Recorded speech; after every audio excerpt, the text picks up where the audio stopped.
This is the 27th of August 2025. This is a brand new edition of Newsfirst's Primetime News coming to you live and direct from our Newsfirst studios here in Colombo. Bringing you the bulletin tonight for the Newsfirst team. I am Jaimal Ratnayaka. And I'm Rochelle Kamodra. Let's start off with a look at the headlines for tonight.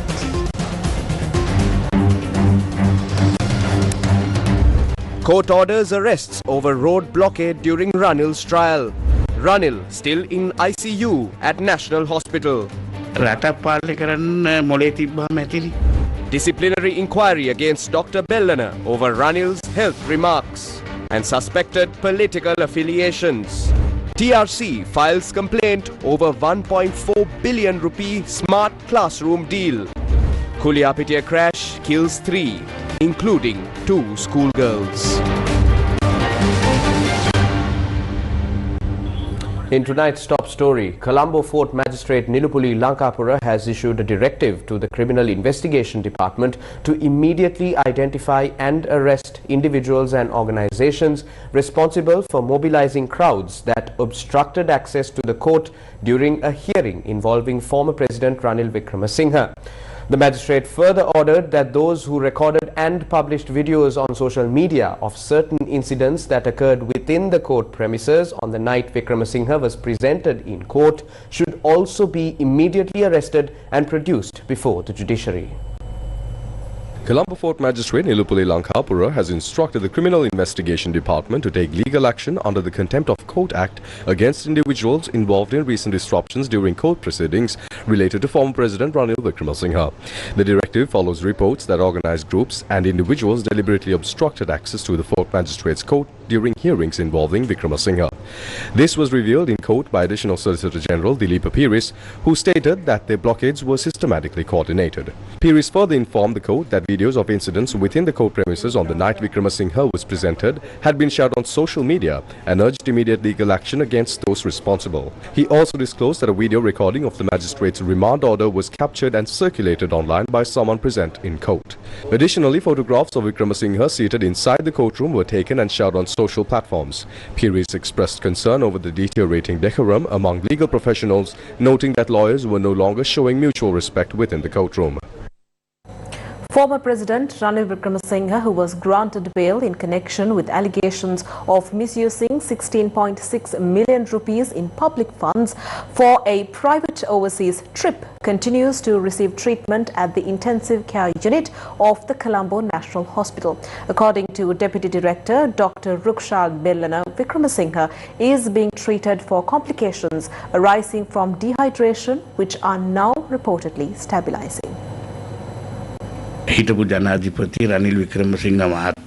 This morning, a team of specialist doctors examined former President Ranil Wickremesinghe and recommended that he continue receiving treatment in the intensive care unit for at least another day or 2. He is no longer a detainee. He has been granted full freedom. He can now meet with his personal physician. The Colombo National Hospital only provided emergency care. His admission was based on a referral from the prison hospital, not something I organized. This was not arranged by me or the ICU. Even when Bill Clinton or Donald Trump were hospitalized, a brief statement was issued through the media. If not, it could lead to public anger or unnecessary panic. I have not submitted any report to court regarding this matter. I have not appointed any committee. Only one person was appointed to the position of Deputy Director, but some journalists don't seem to understand that. I have nothing to do with this. I didn't organize anything, not even the ICU. If you want answers, speak to those who did. Meanwhile, Dr. Bellana also responded to questions about whether he holds a political position within the United National Party as the North Colombo organizer. My photo was published in the media claiming I accepted a position in the UNP as the North Colombo organizer. When that allegation surfaced, the Election Commission sent me a letter and conducted an inquiry. Even in that inquiry, I was not charged. I was cleared. Nothing of that sort happened. We don't need politics. We don't work for any party. When Ranil Wickremesinghe came in, we gave him the best possible care. If someone else had come in and we didn't do the same, then that would be the real issue. The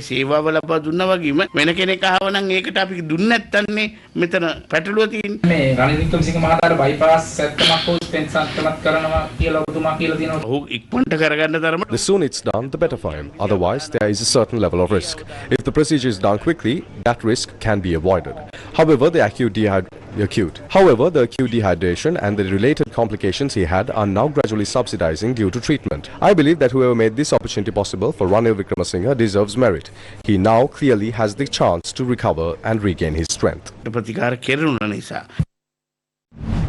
Deputy Minister of Health and Mass Media, Dr. Hansaka Wijayamuni, stated that a disciplinary inquiry will be conducted regarding the Deputy Director of the National Hospital who made public statements concerning former President Ranil Wickremesinghe. He had no authority whatsoever to issue such a statement. The former president was not even admitted under his section. The official in question acted outside his jurisdiction. A disciplinary inquiry is absolutely necessary. Furthermore, regardless of a patient's status, no deputy director has the right to disclose a patient's medical information to the media. From what I know, there was photos circulating in the past suggesting he was either a member or an organizer of the United National Party. If that's the case, he cannot function as a government official. Public servants must remain politically neutral. While they can hold personal political views, their actions must remain professional and lawful. His conduct appears to violate both legal and ethical standards. Especially in this case, he had no authority to issue public statements about the former president's health, and some of those statements were inaccurate.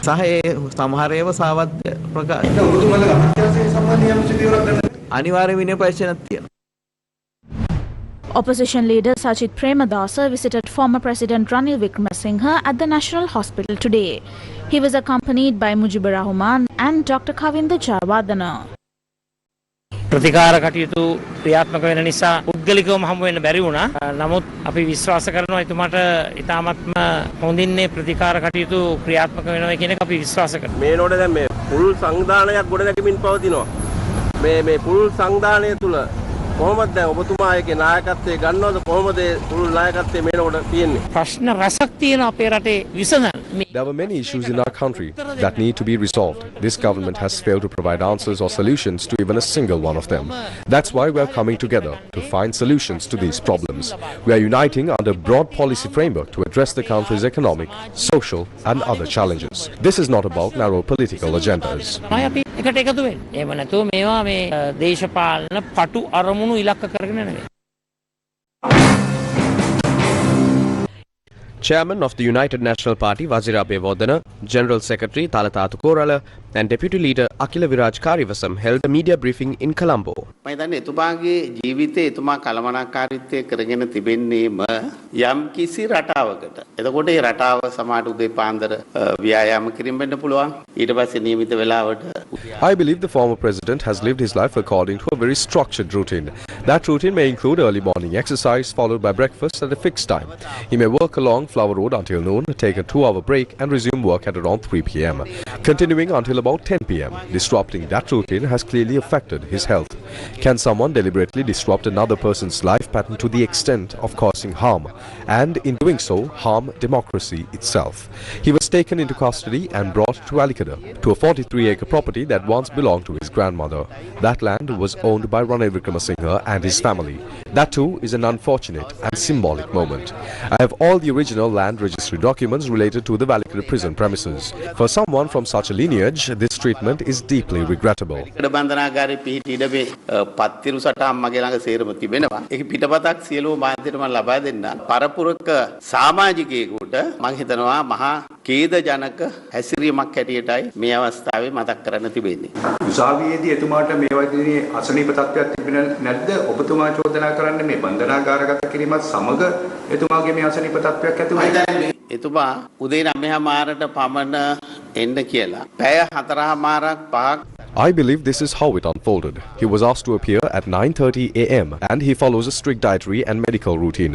After being brought to court at around 2 p.m., he was held in a cell for 5 to 6 hours without electricity and remained there until around 10 p.m.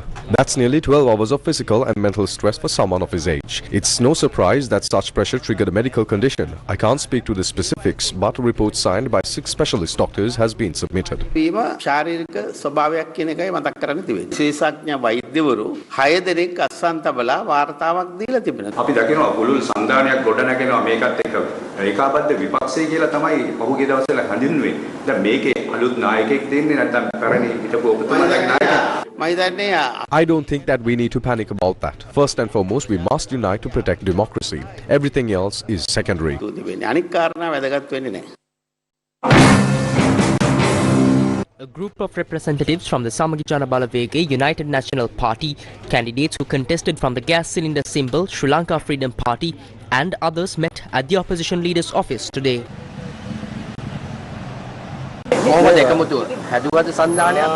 නෑ සන්දාන වල මේ අහන්නේම සන්දාන හදනවද කියලා. මේ මර්ධනයට මුහුණ දෙන්න ඕනම දේශපාලන පක්ෂයක් ඒ වගේම ඕනම සිවිල් සංවිධානත් එක්ක අපි එකතු වෙලා වැඩ කරන්න ලෑස්ති. දේශපාලනික එක්වීමකට නායකතුමා කැමති නැද්ද? නෑ නායකතුමා හැම අකමැත්තක් ප්‍රකාශ කරේ නෑ. හිටපු ජනාධිපතිතුමා ගරු රනිල් වික්‍රමසිංහ මැතිතුමත් අපේ විපක්ෂ නායකතුමත් අපි එකම මේසෙක ඉඳගෙන රටේ ජනතාවට ආමන්ත්‍රණය කරන්න කියන එක තමයි විපක්ෂයේ මන්ත්‍රීවරුන්ගේ යෝජනා වුණේ. නායකතුමා ඒකට අකමැත්තක් ප්‍රකාශ කරේ නැහැ. ඊට පස්සේ අපි ඉල්ලපු මහමැතිවරණේ ඒ ජාතික ලැයිස්තු ලැබුණේ ඡන්ද ලැබුණේ රනිල් වික්‍රමසිංහ මැතිතුමා නායකත්වයේ දීපු සිලින්ඩරේට. ඒකලෙක් මම හිතනවා ඔහුට සුදුසු වෙලාව මේ වෙලාවේ පාර්ලිමේන්තුවට එන්න. ඒත් අපි සිලින්ඩරේ දෙන්නෙක් ඉන්නෝනේ ජාතික ලැයිස්තුවේ. ඒ දෙන්න එක්කෙනෙක් අයින් වෙලා එතුමාට අවස්ථාව ලබා දෙන්න. ඔබතුමාලට ලැබිලා තියෙන മന്ത്രിතුරු දෙකෙන් එක්කෙනෙක් ඉවත් වෙලා රනිල් මහත්තයාට පාර්ලිමේන්තුවට යන්න අවස්ථාව ලබා දෙනවා කියලා සාකච්ඡාවක් තියෙනවද? නෑ එවැනි සාකච්ඡාවක් නෑ එවැනි අදහසකුත් තවම නෑ. මම හිතන්නේ ඒක අනාගතයේ විසින් තීරණය කරන දෙයක් රටේ අවශ්‍යතාවය අනුව. මොකද උනේ? හරි ඔක්කොම හරි. නෑ අවුල් වෙලා වගේ. සාකච්ඡාව අවුල් වෙලා. හරි. දැන් වෙච්ච දේ මොකද නිකන්? කිසිම කැරිල්ලක් නෑ. ආන්දරේ කොහොමද සාකච්ඡාව? මම නින්ද ගියම අහගෙන ඉන්න බැරි නෝනක් ගත්තා. ඒ කියන්නේ සජිත් මහත්තයා කීයද? ඉන්න. ඔක්කොම පක්ෂනායක ඉන්න. සජිත් මහත්තයා ඩයබටික් තියෙන නිසා නින්ද ගියා. පොදු ජන පෙරමුණ ආවේ නෑනේ. පොදු ජන පෙරමුණ අද සාකච්ඡාවට ආවේ නෑ මං හිතන්නේ. විරසකෙලද? නෑ විරසකයක් නෑ. ඊයේ උසාවි ළඟට වුණාවනේ. ඉතින් එක රාජකාරී තියෙනවා. සමහර දවස්වල අපිත් නොගිය අවස්ථා තියෙනවා. බලමු මාස 6ක් අතක් යනවා සාමාන්‍ය රෙජිස්ට්‍රේෂන් එකට. දැන් හරින් මනුස්සය එහෙම එනවට කැමතිද? මනමාලයයි සෙට් නම් නෑදෑයන්ගේ පොරොන්දම් බලන්න ඕනේ නෑ. සජිත් මහත්තයා පුදුම සමීප සම්බන්ධතාවයක් තියෙක කරගෙන දැන් තුන් වේලටම යනවා මේ රනිල් මහත්තයා බලන්න. ඉතින් කොච්චර හොඳ? ඒක මානසිකත්වය. ඒකට පාර්ලිමේන්තු මේ එන්න අවස්ථාව දෙන්න කියලා මොකක් හරි යෝජනාවක් එනවද? ඒකේ පක්ෂයේ කටයුත්තක් නේ අපේ ඒගොල්ලෝ තීරණය කරයි. කාටද මටද? නෑ රනිල් මහත්තයා එනවද? කිසි ප්‍රශ්නයක් නැහැ. ඕනෙකුට අයිතියක් තියෙනවනේ. තුම එක සැරේකුත් ආවා. බලමු තුම දෙවෙනි සැරේත් වෙනවද කියලා ඒක වෙනින්ම කතාව. At the cabinet media briefing, one of the key topics that drew attention was the arrest and subsequent release on bail of former President Ranil Wickremesinghe. හිටපු ජනාධිපතිතුමාගේ මේක පෞද්ගලික සංචාරයක් කියලා තමයි එතුමාව අත්අඩංගුවට ගැනීම සිදු කරන්නේ. හැබැයි දැන් වත්මන් ජනාධිපතිතුමාටත් අනුරාධපුරයේ එතුමාගේ අම්මව බෑන් යනවා. ඊට පස්සේ මලගෙවල් වල යන නැත්නම් එතුමාගේ පෞද්ගලික දේවල් වලට යද්දි එහෙම ප්‍රශ්න තියෙනවා. ලංකාව තුල මලගෙදරක යන එකයි ලංකාව තුල යම්කිසි ස්ථානයකට යන එකයි. Travelling to a funeral or any location within Sri Lanka is not the same as chartering a private aircraft. That comparison is incorrect. Even public servants in Sri Lanka are allowed to use official vehicles for personal matters under certain procedures. The issue here is the misuse of public property. A complaint was received regarding this matter. It was referred to the Criminal Investigation Department, which conducted an investigation. After recording statements from various individuals, the case was presented to court. The court ordered the arrest and later granted bail, allowing the legal process to proceed. If anyone faces similar allegations, the law allows for complaints to be filed and investigated accordingly. විභාග කිරීමෙන් අනතුරුව අපේ රටේ නීතියට අනුව ක්‍රියාත්මක කරන්න පුළුවන්. මාධ්‍ය හමුතියලා කිව්වා විවිධ තැන්වලදී කිව්වා මේ අත්අඩංගුවට අරන් තියෙන්නේ මහා බැංකු ප්‍රශ්නෙට නෙමෙයි, බටලන්ද ප්‍රශ්නෙට නෙමෙයි. එහෙම වුණා නම් ඒ අය රනිල් වික්‍රමසිංහ මහත්මයා වෙනුවෙන් පෙනී ඉන්න එන්නේ නැහැ කියලා. දැන් මොකක්ද ඇත්තටම මේවට වෙන්නේ ඉදිරියේදී? පැමිණිල්ලක් ලැබුණේ මේ සිද්ධිය පිළිබඳව තේ පැමිණිල්ලට අදාළව තමයි මේ නඩු කටයුතු සිද්ධ වුණේ. ලංකාවට යම්කිසි බලපෑමක් එළවිය හැකි ජාත්‍යන්තර ප්‍රජාව මේ වෙලාවේ ආණ්ඩුව පැත්තට බලපෑමක් එල්ල වෙන ආකාරයේ විවිධ ප්‍රකාශ මම දැක්ක නිකුත්ලා තිනවා. මේ හරහා මේ සිදුවීමත් එක්ක ජාත්‍යන්තරව අපිට කිසිම බලපෑමක් නැද්ද? කිසිදු රාජතාන්ත්‍රිකයෙක් හෝ No official statement has been made by any foreign government or diplomatic organization regarding this matter. A few individuals have made comments, but those are personal opinions. One of them is someone already facing serious allegations. This situation proves that Sri Lanka's legal system treats everyone equally, and that's something the world can respect. attempt. තියෙන කෙනෙක්. ඉතින් අද මුළු රටටම මුළු ලෝකෙටම පිළිගන්න පුළුවන් නීතිය කාටත් සමානයි කිය. බැලූ බැල්මට විපක්ෂයේ සිටින සියලුම දෙනා සහ වෘත්තිකයන් නීතිඥවරු මේ ආදී පිරිසක් එකතු වෙලා මේ එකම දේ කියනවා. ආණ්ඩුවට නැත්නම් ජාතික ජනබලවේගයේ ප්‍රමුඛ ආණ්ඩුවට මේ හරහා බලපෑමක් නැද්ද? නිකන් බය වෙලා අඩියක් පස්සට ගත්තා වගේ එකක් නෙමෙයිද උනේ? දූෂිතයෝ වැරදිකරුවෝ අපරාධකරුවෝ වෙනුවෙන් කට්ටිය එකට එකතු වෙනවා. ඉතින් ඒක රටේ ජනතාවට හොඳ ප්‍රදර්ශනයක්. අපි නම් සතුටුයි. Taking a look back at more local news that made it onto the bulletin today, the Criminal Investigation Department has informed the Colombo Fort Magistrate Nilupuli Lankapura that an investigation has been launched into former Minister Udaya Gammanpila over a statement he made during a recent media briefing. According to CID officials, the investigation was initiated following a complaint received on the 12th of August 2025 regarding remarks made by Gammanpila that allegedly incited ethnic discord. The complaint claims that former minister's comments could provoke disharmony among communities and may constitute an offence under Section 3(1) of the International Covenant on Civil and Political Rights Act or Section 120 of the Penal Code, which relates to inciting unrest. The CID stated that investigations is ongoing to determine whether the statement in question violates either of these legal provisions. Former Inspector General of Police Deshabanda Tennakon, who was in remand custody over the alleged assault on protesters during the Golfe Saragale, was granted bail by Colombo Fort Magistrate Nilupuli Lankapura. The magistrate ordered his release on 2 personal bail bonds of 1 million rupees each and imposed a travel ban preventing him from leaving the country. While granting bail, the magistrate instructed Tennakon to appear before the Criminal Investigation Department whenever required to provide statements during the ongoing investigation. The court also warned that if he attempts to evade the investigation or legal proceedings in any way, his bail will be revoked and he will be remanded again. Tennakon did not appear in open court today and instead participated in the proceedings via Zoom. The case is scheduled to be taken up again on the 3rd September. Former Sri Lanka Navy Commander Nishantha Ulugethanna has been further remanded until the 10th of September following his appearance before the Polgahawala Magistrates Court today. Ulugethanna, who was already in remand custody, was arrested on the 28th of August by the Criminal Investigation Department in connection with an investigation into the abduction and alleged murder of a person in the Pothuhara area. At the time of the alleged incident in 2010, Ulugethanna served as the head of naval intelligence. According to police, the illegal detention center where the abducted individual was reportedly held operated under his command. Retired Air Vice Marshal Bandula Herath, Director General of the Telecommunication Regulatory Commission of Sri Lanka, lodged a complaint today with the Commission to investigate allegations of bribery or corruption. The complaint concerns a transaction that reportedly took place in 2024, valued at over 1.4 billion rupees.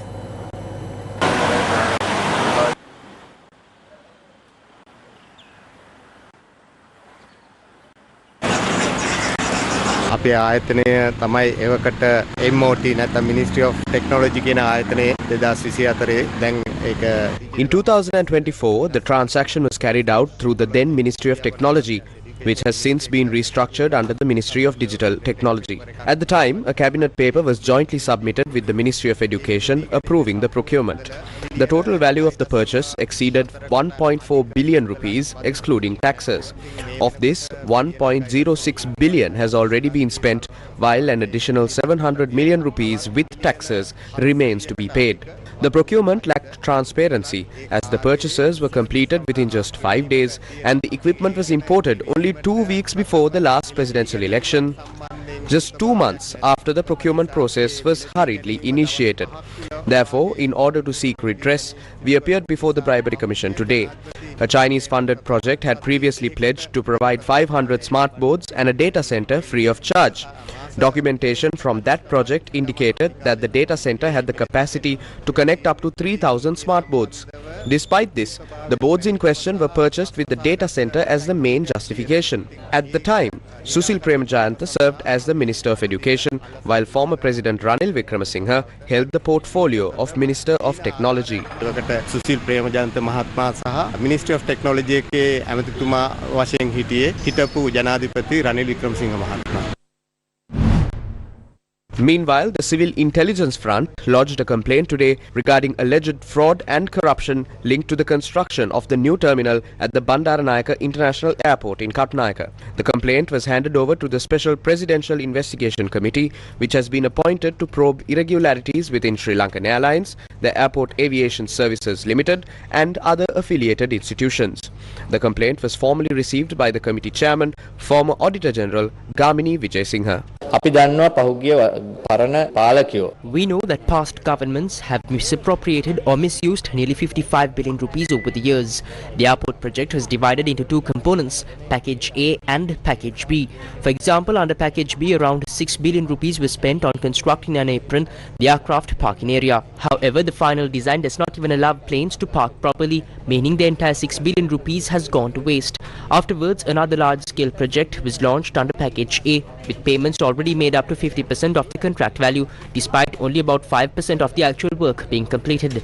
We have submitted a special report highlighting who made these decisions. This project was in fact carried out with funding from JICA. Our complaint also draws attention to how JICA has also been misled in this process. This too was brought to the attention of the Special Presidential Investigation Committee. News First with the people. In the early hours of today, two children, full of promise, dressed and ready for school, set out on what should have been a routine journey. But that journey ended in heartbreak as the town of Atugalpura was shaken by the devastating news of their final farewell. The cause, a fatal road accident. The tragic crash occurred in Vilapola, Kuliapitiya, involving a school van transporting students. The driver of the van also lost his life in the incident. 13 other children sustained injuries and are currently receiving treatment in hospital. The entire nation has been left in shock and mourning. And now the question that echoes across the country is, whose fault was it? At approximately 6:50 a.m., a school van carrying children collided with a tipper truck transporting sand near the Vilapola bridge in Pallevela, Kuliapitiya. According to reports, the van was transporting 15 students from several well-known schools in the area.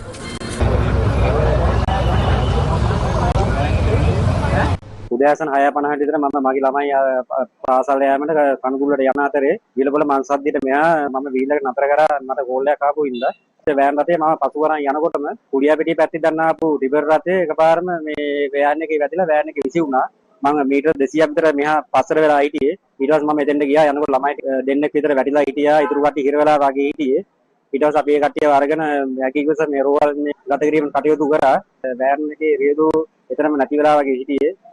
The van was driven by Dinesh Nishanta Atakorala, affectionately known by the children as Raj Uncle. The 63-year-old, who had been transporting school children for years, died on the spot. 4 children were admitted to the Kurunagala Teaching Hospital. One critically injured student was transferred to the Colombo National Hospital.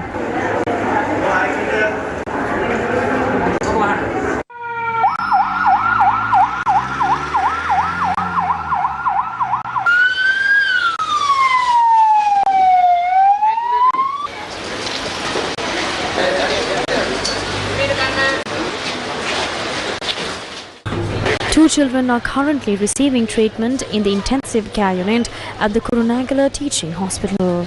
As news of the tragedy spread, parents and relatives arrived at the hospital in tears, overwhelmed with grief.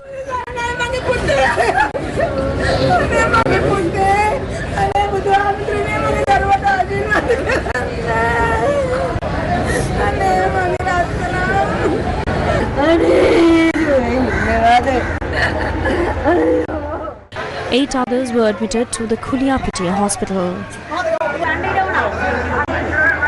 The two children who lost their lives were aged 12 and 13 and were identified as Rishini Netupama, a grade 7 student, and Mihini Yenaya, a grade 8 student. Both were students of Suraduta Balika Vidyalaya, Kuliapitiya. Locals described Dinesh Nishanta Athakorala, the van driver, as a dedicated and disciplined driver with no prior accidents or police records. දෙනිස් නිසන්ත අතකොරල මේ දක්වා එයාගේ සේවා කාලය තුළ කිසිම අනතුරකට භාජන නොවූ කිසිම පොලිසියක සටහන් නොවූ හොඳ සේවයක් කරපු මහත්තයෙක්. එයා ඉස්සල්ලා පාසල් සේවය සඳහා අරන් ගිය දරුවන්ගේ දරුවොත් මේ අද දවසේ වෙද්දිත් මේ වාහනේ ගිහින් තියෙනවා. රාජ මාමා කියලා ආදරෙන් කතා කරන මාමා. The driver of the tipper truck, which was transporting sand, has been arrested on suspicion. Police stated that the suspect will be produced before the Kuliapitiya Magistrates Court tomorrow. At the hospital, we spoke with the Zonal Director of Education of Kuliapitiya, who highlighted a critical concern. Central එකේ ළමයි 3 දෙනෙකුත් සාරනාත් ළමයි එක්කුත් Visakha 4 දෙනෙකුත් boys එකේ ළමයි එක්කෙනෙකුත් සුරදීත ළමයි 6 දෙනෙකුත් සිටියා. මේ අවස්ථාවේදී මට රටේ ප්‍රතිපත්තිමය තීරණයක් අවශ්‍යතාවය පේනවා. මේ දරුවන්ගේ කාලේ වෙලාවේදී බර වාහන හිමි නැත්නම් heavy vehicles කියන ඒවා නතර කරන්නට පුළුවන් නම් ඒ පිළිබඳව තීන්දුවක් ගන්නට පුළුවන් නම් වඩාත් හොඳයි කියන එක මම ප්‍රකාශ කර සිටිනවා. මොකද මේ නැති වෙන්නේ අපේ රටේ අනාගතේ. මේ දරුවන් කොතන හිටියත් අපේ දරුවන් රටේ දරුවන්. This accident was also discussed during the Cabinet Decisions media briefing today. කාර්ය බහුල වේලාවන් තුල, ඒ කියන්නේ කාර්යාල වේලාවන් තුල බර වාහන ධාවනය වෙන එක නවත්වන්න නීති නැද්ද? එහෙම නැත්නම් දැන් අදත් වෙලා තියෙන පාසල් දරුවන් ජීවිතක්ෂයට පත් වෙලා තියෙන්නේ බර වාහනයක තමයි ගැටලා තියෙන්නේ. මන්තිරු නීතිය කියන්නේ. This is essentially a matter of road discipline. In Colombo, we are strictly enforcing lane regulations, keeping to the left, middle or right and proper turning practices. In this case, the accident occurred along the Kuliapitiya road between a school van and a tipper truck. The unfortunate incident happened because the tipper was driven recklessly at high speed without any consideration. I must emphasize that the law is being strictly enforced. One person was injured following a collision involving 5 vehicles along the Colombo-Trincomalee main road. A CCTV camera captured a lorry travelling to a Dambulla colliding with a lorry carrying sand heading towards Colombo. Following this, another motor vehicle, a van, a small lorry were also involved in the accident. The driver of the lorry travelling towards Dambulla sustained injuries in the incident. The accident caused heavy traffic congestion along the Colombo-Trincomalee main road.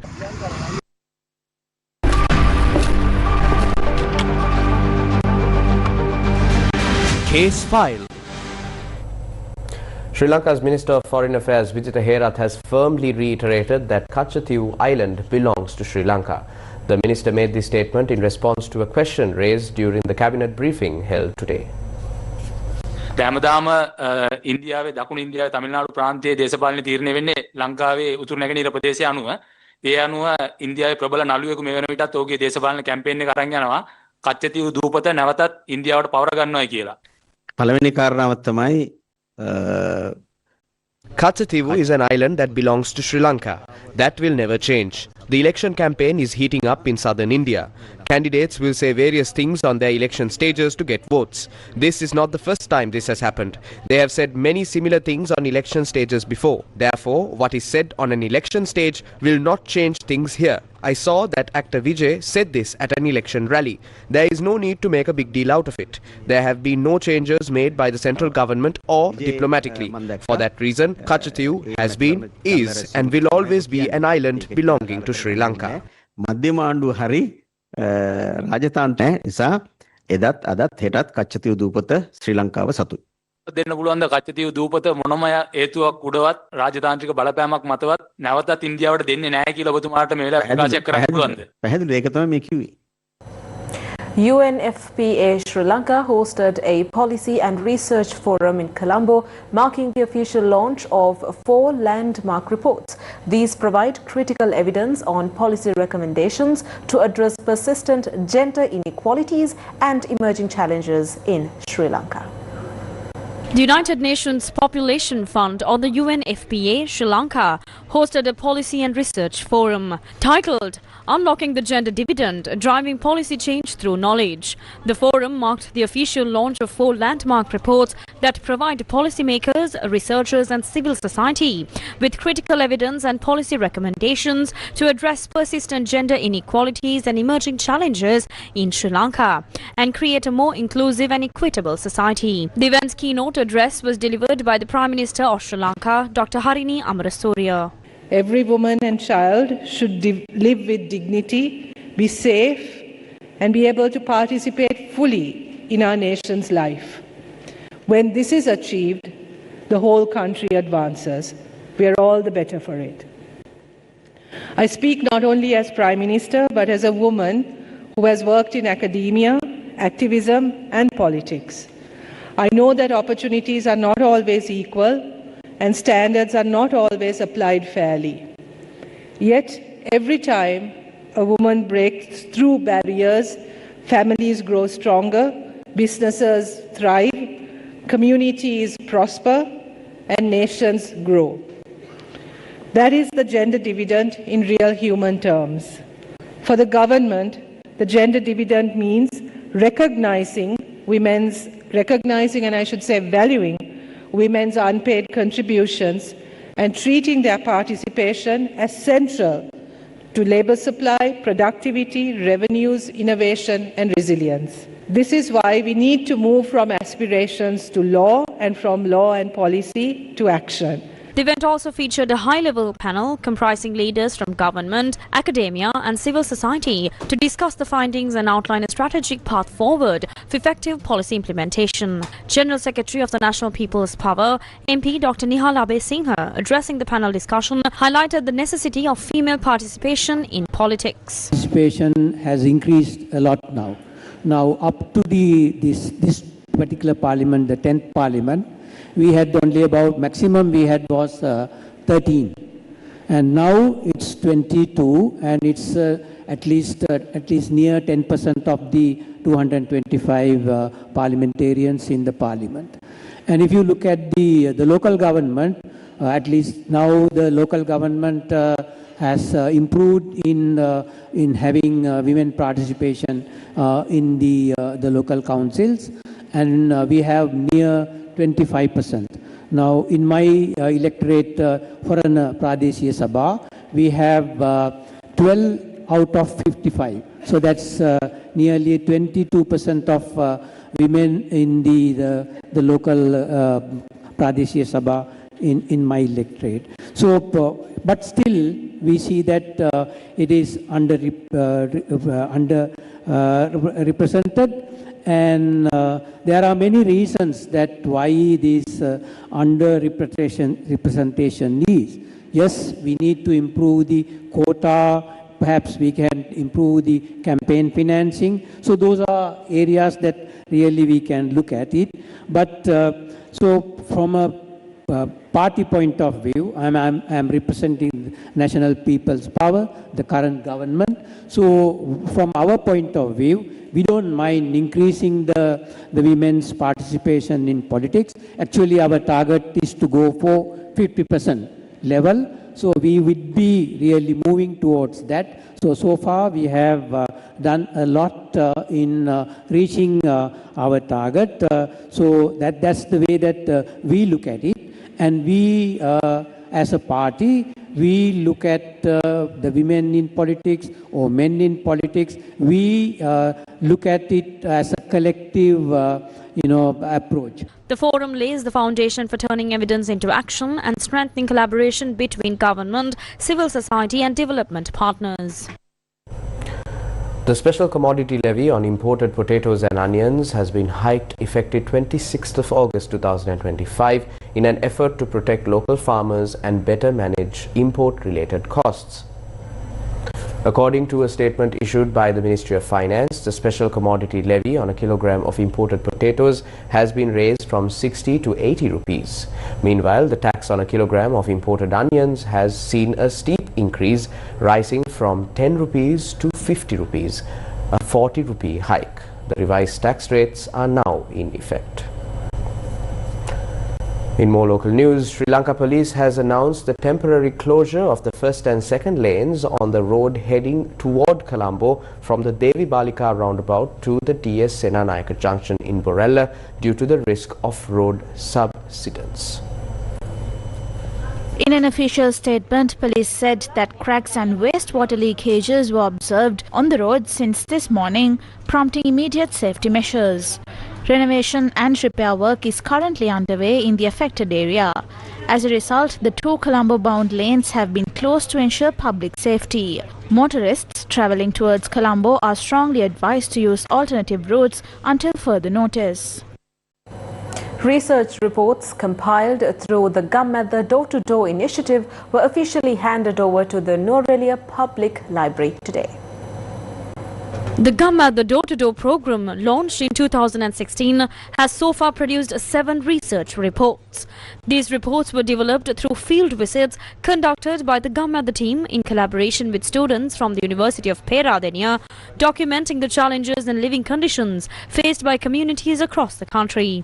The reports provide a scientific analysis of Sri Lanka's socio-economic landscape and are intended to be made available to district libraries island-wide, ensuring public access for research, policy making and community development. The event was attended by Nuwara District Secretary Tushari Tennakon, other key government officials, Gammatha General Secretary Prasanna Athakorala and Gammatha National Organizer Udevani Arachi, among others. We expect to use the data compiled in these reports for development projects in the Nuwara district. This also gives the opportunity for Pradeshia Sabhas to use and analyze this data. We can also use this information to help government institutions to prioritize their development activities. Meanwhile, Gammatha is prepared to lay the foundation stone tomorrow for a water purification system at the Alma Gremont Tamil Vidyalaya in Nuwara. The project is sponsored by the Airline Pilots Guild of Sri Lanka. Newsfirst, main sponsor. A trusted place for your fixed deposits. Valuable FD, the symbol of stability. A trusted place for your fixed deposits. Valuable FD, 10.25% for 15 months, 11% for 24 months. Valuable FD, the symbol of stability.